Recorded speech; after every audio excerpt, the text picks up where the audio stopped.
Hello, everyone, and welcome to 30-Minute Mentor, Alex Kurtzman on TV versus film for creators.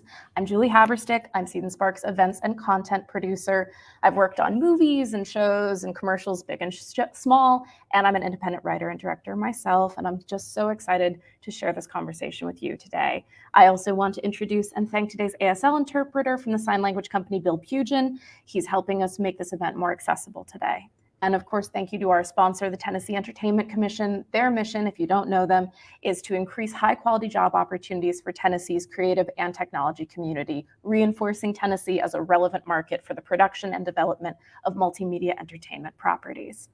And of course, for those of you who aren't familiar with Seed&Spark, we're a platform built to support creators from crowdfunding and education to impact distribution. Our crowdfunding platform has an 88% success rate, 0 platform fees, and a new patron circle where industry leaders can contribute up to $5,000 to your crowdfunding campaign. One of our patrons, believe it or not, is our very own Alex Kurtzman. Without further ado, I just want to introduce this sci-fi juggernaut. Kurtzman and his production company, Secret Hideout, are growing the Star Trek universe, including the series Star Trek Discovery, Star Trek Picard, Star Trek Lower Decks, Star Trek Prodigy, Star Trek Strange New Worlds, and it's my understanding that there's a few others that are also in development, which is very exciting. In TV, his writing and executive producer credits include Alias, Fringe, The Comey Rule, Clarice, The Amazing Adventures of Cavalier and Clay, and The Man Who Fell to Earth. In film, Kurtzman's co-writing credits include Star Trek Into Darkness, The Amazing Spider-Man, Transformers, and Mission Impossible 3. His directing credits include The Mummy and People Like Us. He actually began his career writing for the series Hercules and Xena Warrior Princess, where he became head writer at the age of 23. Alex, we are so glad to have you with us today. Thank you so much. Thanks, Julie. It's a pleasure to be here. Thank you. So just jumping right into it, you obviously have an extensive experience in film and television. And something that I find really interesting about your career timeline is that you co-wrote 2 Star Trek films and then created several Star Trek series. And I'm curious, what made you zero in on television specifically? I actually started in television before we were in film at all on Hercules and Xena. And back then there was sort of this, we were doing syndicated television, which everybody really looked down their nose at. And what was then Hercules and Xena is now Game of Thrones. So things have changed quite a lot since I started.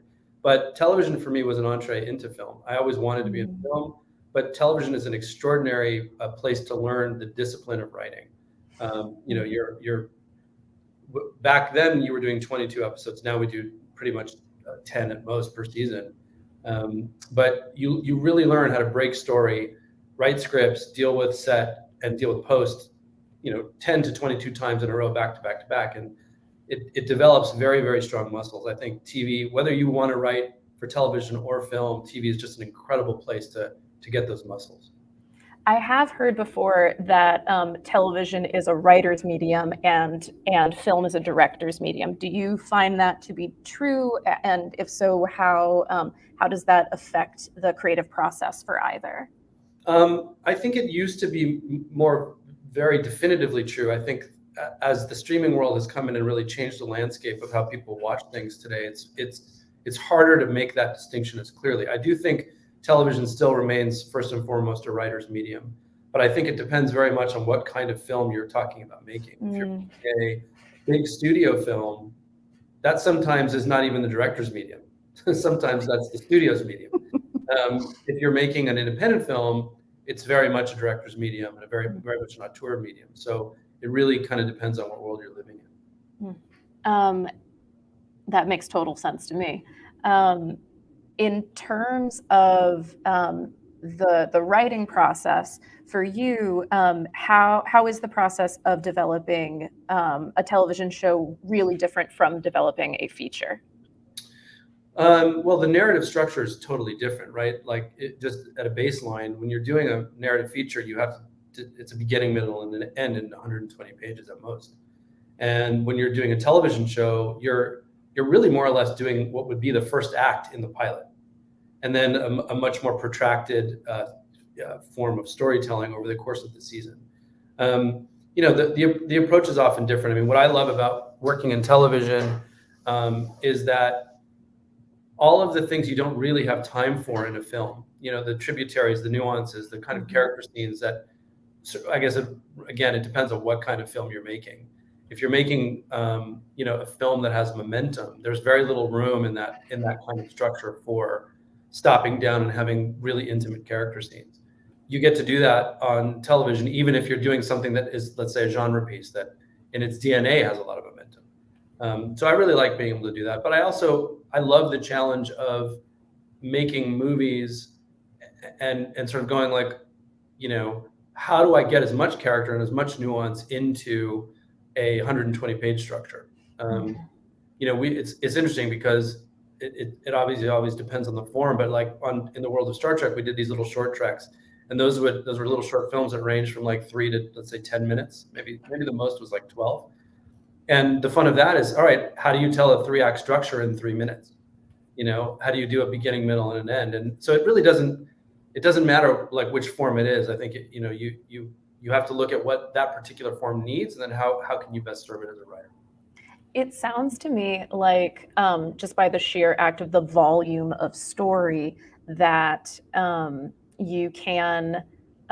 you have the ability to really delve into those deeper character moments, whereas in a feature, there's some situations where you have to just keep to the plot as tightly as possible. Yeah, I mean, and again, it really does depend on if you're doing an independent film, then that film is most likely going to be propelled by the characters, and whatever the plot is, it probably needs to organize itself entirely around the characters.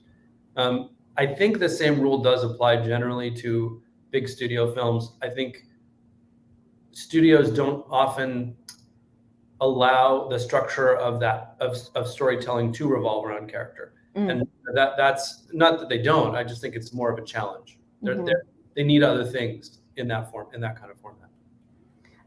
Have you found that there are skills from your television career from your early television career that really helped with your film career, and then also skills that you developed in your film career that you've taken into this kind of new leg of your television career? Absolutely.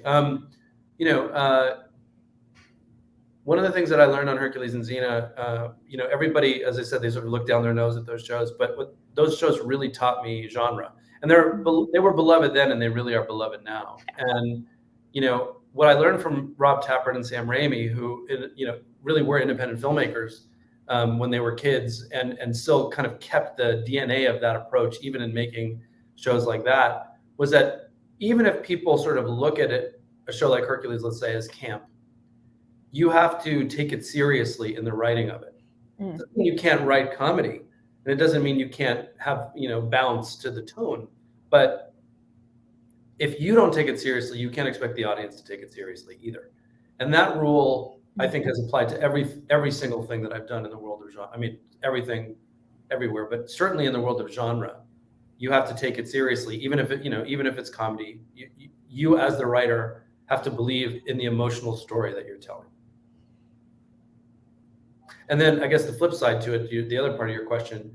So, I had made a bunch of movies, and then when CBS came to me about doing Star Trek, what I got excited about was saying, I want to blur the line between movies and television, and I want to take a cinematic approach and everything I've learned, on the big screen to the small screen and see how much of it can translate. And so now, we look at our Star Trek seasons as really one big movie. And, I would put a lot of our action sequences up against a lot of action sequences that they do in big movies. And I think we now have the infrastructure and the ability to do huge, huge things that would never have been done on television before. So, to me, it's they coexist. Those things coexist in my mind. That's very understandable. And that kind of leads into a more philosophical question to me, which is, do you feel that television or film has more cultural impact? Or do you feel that they're both really on par? I think culture has changed dramatically with the birth of streaming. It feels like streaming subsumed and consumed the movie business in a lot of ways, and then the pandemic just amplified that. I think that the thing that's really wonderful and I think very different about television versus film is that, the old sort of the term water cooler conversations. The water cooler conversations happen because you're invested in, let's say, 8 to 10 episodes of a television show, and you've got weeks and weeks and weeks to have that conversation build and grow and take on a cultural importance. In the world of movies, by Friday afternoon of your opening weekend whether you've made a cultural impact or not. And if you have, amazing. But if you haven't, it goes away very, very fast. And sometimes there are shows, Breaking Bad being a great example, that didn't light the world on fire when they first started, but over time people found them, and then suddenly they became beloved. And you just have more room in the world of television to grow. That sounds like that allows for television to be almost more of a communal experience, not just in the sharing of it, but also in the production of it. I think making television, making movies is just as hard. I don't know that it's much different, really. I guess the biggest difference is that you have less time to do sequences in television than you would in a movie. The time that you'd be given in the schedule to make an action movie sequence, let's say on a film, you'd probably have a quarter of that to do the same sequence on television. Mm-hmm. Well, on that note, we've got a couple creators that would love to come on and ask you a question. Sure. Our very first Seed&Spark creator is Dominic Porcari. Dominic, for everybody at home, has a fantasy series called Of Monsters and Men that recently raised $12,000 on Seed&Spark. He's currently in pre-production for it. Dominic, welcome. Thanks, Julie. Thanks for setting this up. And Alex, it's great to be able to share this time with you, so I won't muck around. When you're, kind of at our level and you're making very low budget stuff that's, either for the love of it or it's just starting out, it's more or less easy to find, directors of photography or actors especially who are, willing to work for little to no money to say, hey, we're going to make this great film. You can do what you love and show your craft. Talking to, assistant directors or transportation or crafty people that are on the much more logistical side of things, it's a much harder sell to say, hey, can you come, do logistics and paperwork and spreadsheets for 2.5 weeks, please. So what advice would you have, one, for finding that kind of young production or just the more logistical side of the filmmaking process, finding those people early on in your career and, making those relationships? And then what would you say to offer those people in terms of, because you really can't scale to a certain point without them. What's the first step for kind of getting those people into working relationships and maintaining them as you go through your career?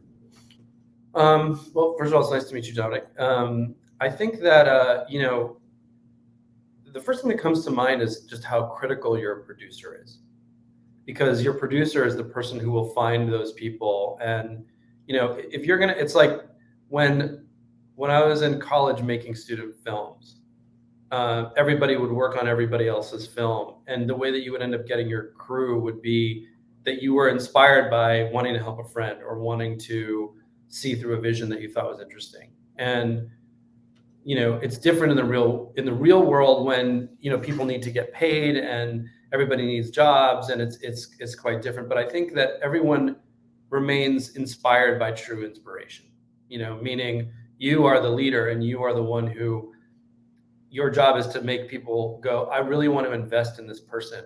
I want to invest my time in this person because they have a vision, and how cool would it be to say that I was on the ground floor of Dominic's first movie? And then you need a producer who can help you help them, meaning find ways to incentivize them to do it, be it like a small amount of pay or, we'll get you some kind of experience that you don't have, or, a credit of some kind at the end that they may want. I mean, I'm just pulling things out of the air. I don't really know, but you really need help. I mean, it's a team sport. It really, really is a team sport. So finding a producer who you sync up with, who knows your vision, who believes in you, and who can go out and sell your vision to other people, and then bring them to you so that you can then inspire them to say, yes, I'm going to give up my time to do this for you. Yeah, cool. And how would you say what's the hub with those people hang out, would you say? I mean, that's a very obviously paintbrush question, but film school, you really need a business school for a real producer. What's your advice for making those connections? some people just have a natural aptitude for it. And if you're coming up together, you're sort of saying, we're going to have to believe in each other, right? Which means some things you're going to do really well out of the gate just because you're so inspired, but there's going to be a learning curve for everybody. And, you know, if you're in a place where you're like, look, I'm trying to crowdfund a movie, I'm trying to make my first film, the likelihood is that you're going to have a producer who is also wanting to establish themselves too. And so you have to look at that person and know, I believe that that person is going to fight for me. Like, they're going to make mistakes. There's no way you don't. The most experienced people make mistakes. But does that person have what it takes to bring people in the door and really keep everybody motivated and, you know, keep the army moving up the hill? You know, you're as the director, you're the one in the front leading the army, but as the producer, they're the one in the back pushing the army. And that's the thing. Like, you really need to synchronize with somebody who is going to be your partner. And it doesn't necessarily mean it needs to be somebody with tremendous experience. It just needs to be somebody who listens, who's good at talking to other people, who's friendly, who wants to, you know, give people an opportunity, who wants to inspire people to believe in you. So a lot of people you'll find, like a lot of really established filmmakers will say, oh, I met this person in film school, or I met this person before film school. It's because there's it's about a relationship, you know, it's about a trust. And I think that's what you need more than anything. Absolutely. Thank you. Then I guess if I can do one parting question that's not exactly related, is as a sci-fi juggernaut, like Julie introduced you, how would you define sci-fi as a genre? I think that science fiction, the truth about science fiction is that it's never really about the future. I think science fiction is about now, and it's using the genre of science fiction to talk about the world that we live in now, who we are as human beings, and what choices we're making now as reflected through the lens of the science fiction genre. And to me, the best science fiction is always something that feels very topical and relevant to me as a human being, because I think science fiction in a very singular way gets to explore humanity and where we could go as a species. And so I really do think that that's what it's about. I think all the other trappings of science fiction, you know, are great, but at its core, science fiction stories are deeply human stories. Awesome. Well, thank you again so much for your insight and for doing this for us. I'll pass it on to Justin, or I guess back to Julie. She'll pass it on to Justin. Thanks, Dominic. Good luck. Thank you. And Dominic, thank you for jumping into the very next piece of this. Just want to introduce Justin Rhodes, who's our next creator. Justin is currently crowdfunding for King of Dallas, which is on Seed&Spark, and he's the recent recipient of Alex Kurtzman's $5,000 pledge as part of our Patron Circle program. The campaign is currently running, so if any of y'all are excited about sci-fi features, you know, we encourage you to check out King of Dallas. It seems like a great project. Justin, thank you so much for being with us. Hey, thank you for having me. Thank you so much, Alex. Thank you so much, Seed&Spark. So let me get right into my question. When you're an independent filmmaker and you wear so many hats, like from writing, editing, scoring, just all of them. And so you're a writer and you want to have this big project, but you realize that you have to create the film. So my question was, when you write, do you write to your heart's content and just write whatever you feel, knowing how much that budget may be, or do you have to tone the writing down for what you could feasibly do? I mean, if you're doing, let's just, what's the most expensive genre? Pick that, science fiction or action, right? If you're doing those kinds of things, or fantasy, and you know you're making an independent film, then if you write something the size of Lord of the Rings, the likelihood is that you're never going to make that. So the key is, how do you scale it so that it is producible for you? And sometimes, you know, I think that art generally thrives through limitation. And so when you know, some of the Ex Machina, let's take Ex Machina, okay? Alex Garland's Ex Machina. It's a great film, and probably one of the best first movies, if not the best first movie I've ever seen. That's a science fiction story, but it's very contained, right? It's like, okay, it's, you know, it's 3 people in a house, 4 people in a house.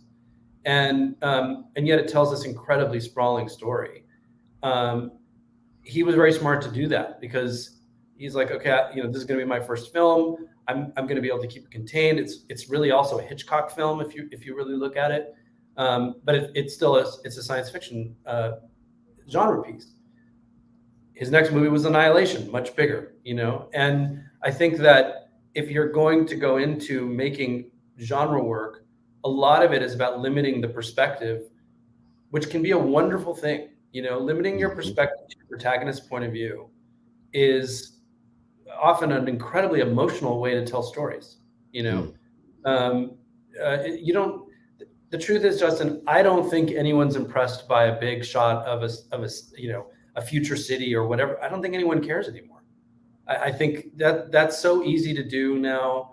Everybody's doing it. You know, it used to only be done in big movies, but now even small television shows are doing that kind of thing, right? That's not really what's going to impress people anymore. What's going to impress people is that you're telling an original story from a unique point of view. And if you can do that, and you can lock the audience in on a character and make them love that character, I think that's the only thing that matters at the end of the day. And I think that's what people will remember. So, you know, if you're going to go make a science fiction movie or anything in the genre space, and you know you have a limited budget to do it, then designing the story, the narrative around sticking your audience with the character's emotional perspective is really, really important. That feels good to know. I feel somewhat smart now, because there was a lot of times in my script where I was toning it down, and I think it's a very I think King of Dallas is a very doable movie because of, you know, limiting perspectives and kind of, you know, not trying to go for some things that don't matter, but more focusing on the character and the content. So thank you so much for that. I think my parting question was, if you're trying to build something like a IP or more like of a series with it, do you flesh out your characters as you go along, or do you kind of already have an idea? Is it like a roadmap, or do you just say, oh, this would be cool, or that would be cool to add this perspective and this character? Is it something that builds itself over time, or do you kind of like see it from the offensive coordinator booth? No, I think if you're building something totally original, then you are, you know, then you're really creating your own rules. And you know, for me, world building is about giving the audience an emotional experience. That's really the only way I understand how to tell stories. I think no one ever remembers a plot, ever. I think they remember what you felt, and then the plot happened to be the thing you were hanging the emotional experience on. And it is, as I was sort of alluding to earlier, I believe that plots always have to organize themselves around a character journey, not the other way around. So I think in terms of world building, you know, with something like Star Trek, you know, obviously I inherited decades and decades and decades worth of mythology and lots of pre-existing things. But if you're starting from scratch and you're building something from scratch, then I think the best way you can lock people in is by telling an emotional story, you know, and focusing just on that. And if people like that, then you can build it and grow it and grow it and grow it. But from, you know, starting small is the key. And I think when you're making big films, really the key is to never lose sight of the small story. Like one of the rules that I used to have was, okay, you know, you want to make a movie about whatever, big science fiction plot. Could you take the character story in that movie and make a small little independent film out of it? And if you can do that and then apply it to this other much bigger thing, then you're going to have something special. Okay. Well, thank you so much for having me. And it was, man, I really appreciate everybody. So thank you so much. Good luck, Justin. Thanks so much. Thank you, Justin. Alex, thank you very much. Do you have any kind of last notes of advice you would want to give to emerging creators? Oh, that's such a broad question. I know. No, I mean, I guess, you know, like the advice that I would give a writer would be slightly different than the advice that I would give a director, and the advice that I would give a producer would be very different too. So, I mean, we'd have to go through each category. You know what? Let's do it. Let's do it. What advice would you give an emerging writer? Read everything that you can. Go back to and really start with the classics. You know, like don't just read the movies that are out now. Go back to, because I guarantee you that the movies that are out now were influenced by lots and lots and lots of history from other films and other filmmakers in other decades. For me, one of the things that was so important was, you know, when I was coming up, it wasn't just getting the scripts for the films that I loved. It was actually getting all of the drafts of the scripts leading up to the production draft. Mm-hmm. So I could understand what changed along the way. Like, what was the original idea? And then why did some scenes fall away and some scenes appear? And then how did that ultimately end up becoming the film that I loved? I think just understanding the evolution of that is really important. That would be that'd be my advice to writers. For directors, I think very similarly, I believe in the Malcolm Gladwell's 10,000 hours rule, and I think it's true for everything. You can't, it's really only after 10,000 hours that you even know what questions to ask. And it took me quite a long time to understand what directing was from the inside out. I'd worked with a lot of really big directors as a writer, but it's not until you step into the shoes of a director that you realize, like, oh my God, I'm just at the beginning of a long, long road. And in the same way that I would say to a writer, read everything you can, as a director, you want to put yourself in as many experiences as you can to keep figuring out how to evolve as a director and how to work with actors and how to be true to yourself and how to tell stories. It's so different. Who you are as a director for a television show is totally different than who you are as a director for a movie, because you have different amounts of time to accomplish the same thing. Oftentimes in the world of television, if you're a director for hire, serving a writer's vision. As you say, sometimes it's the opposite in the world of film. But I think just finding as many different circumstances that you can put yourself into. And then, as a producer, I think your job is really to find talent and figure out how to grow them and how to enable them to find their voice. I guess the common denominator in all these things is you have to find your voice as a writer, as a director, and as a producer. You have to, just in the same way that you have to find your voice as a cinematographer or an editor. That's so anything that you can do to find your voice, and knowing that the business in general is set up to say no to you. It's there mostly to throw up roadblocks and obstacles. And that is just how the system is unfortunately designed. And if you know that, then you can go into it going, I'm going to get a lot of no's, right? As opposed to, I'm going to walk in the door and it's all going to fall into place for me. I'm going to get a lot of no's, which means, okay, I can set my understanding of what this is going to be. But it also means that you have to be honest with yourself. Do you love it that much? Mm-hmm. Because to do it well, you have to give it everything you have. And it's emotionally expensive to do that, right? So you have to be in for that fight. It is also one of the most joyous things that you can do. Truly, truly one of the most joyful things you can do. For me, it's been, and continues to be such a journey of self-discovery. And each thing I make is different. I've done a lot of things. I still look at every new project as a totally new learning experience for me. And the truth is, there is no one size fits all rule. The rules that you learn by making one movie or making one television show, it's not necessarily going to apply to the next thing you do. And that's kind of the joy of it. But you definitely get to know at a certain point, like, I'm good at these things, I'm less good at those things. I generally know that, like, I've had a problem, let's say in a previous experience, I'm going to avoid that problem next time. You can learn those things as you go, but it's always a learning curve. Well, Alex, thank you very, very much for sharing your expertise and your time with us today. On behalf of our whole team, thank you so much. We'll hope to see you soon. Thanks. Good luck to everybody out there. Thank you to everybody who joined us today. A couple other gratitudes. Thank you, of course, to our Tennessee Entertainment Commission for their partnership, to Dominic and Justin for their thoughtful questions, obviously to Bill Pugin and the Sign Language Company, to the rest of the Seed&Spark team, including Frankie, our Senior Marketing Manager, and Danny, our Community Coordinator. And to all of you, thank you for joining us today. If you enjoyed today's event, you can check out any of our upcoming workshops and programs at seedspark.com/events. Thank you and have a great rest of your week.